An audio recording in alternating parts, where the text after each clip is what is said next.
Well, Josh, by the way, before I go a whole lot further, you noticed I did promise you I would try to find my Oh, you got your pink. pink on. For tonight, you got your pink on. Well, I got it on for the weekend. Yeah.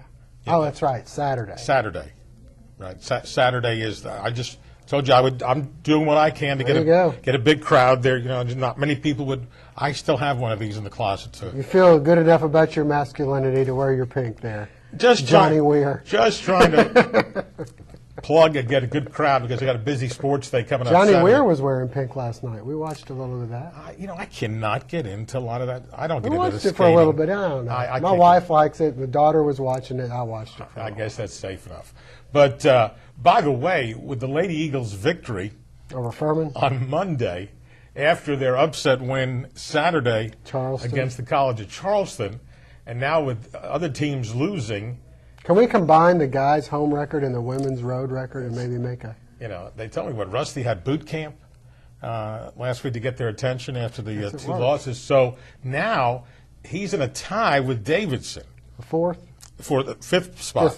Appalachian is just one game ahead of them. I mean, they could conceivably, they're only 2 behind Charleston now for third. Yeah.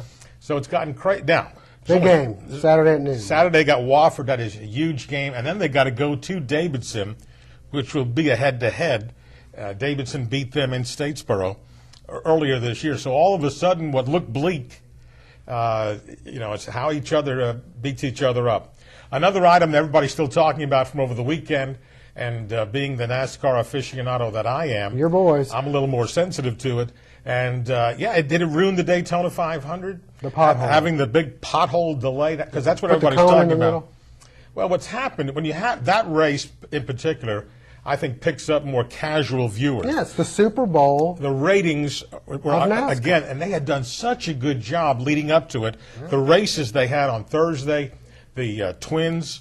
Both were photo finishes, you know, real close races. Danica in the field didn't hurt. No, she's getting a lot of attention with the nationwide race on Saturday, even though she crashed out. I know. This time, she's just bringing a lot of attention to her, I think, and see how she does. But and the racing was good certainly Sunday, but to ask a casual fan to hang around for the first delay of an hour and 45 minutes, it was bad when they went. Some of the drivers were asleep in their cars.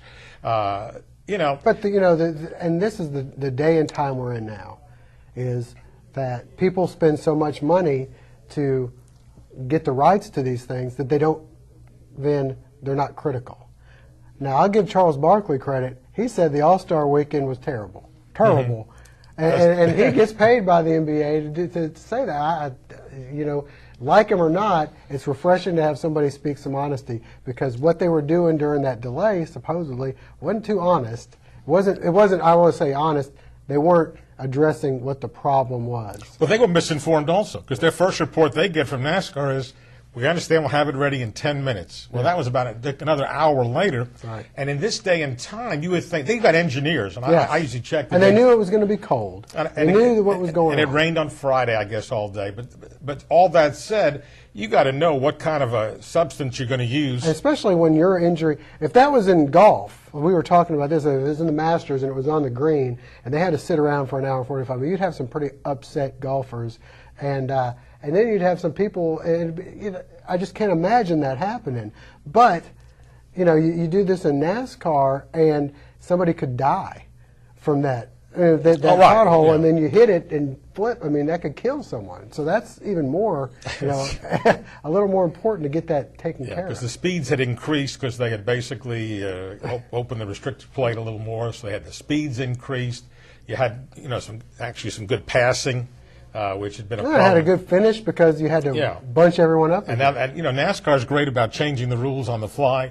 They make a decision also right before the races that they'll now have a possibility of 3 restarts at the end for the green-white, because they mostly will want to see the race end under a green, not under a caution. The problem with the restarts, everybody's bunched together and they all go crazy. And even the ones that say good, exciting finishes. Everyone says, "Oh, we're not going to do this," and they go ahead and do it. The Georgia Southern Baseball Eagles are actually set to open up the 2010 campaign on Friday night with a 3-game series this weekend with Tennessee Tech. We will come back and get the thoughts from head man Rodney Hennon. That's coming up next on Upon Further Review.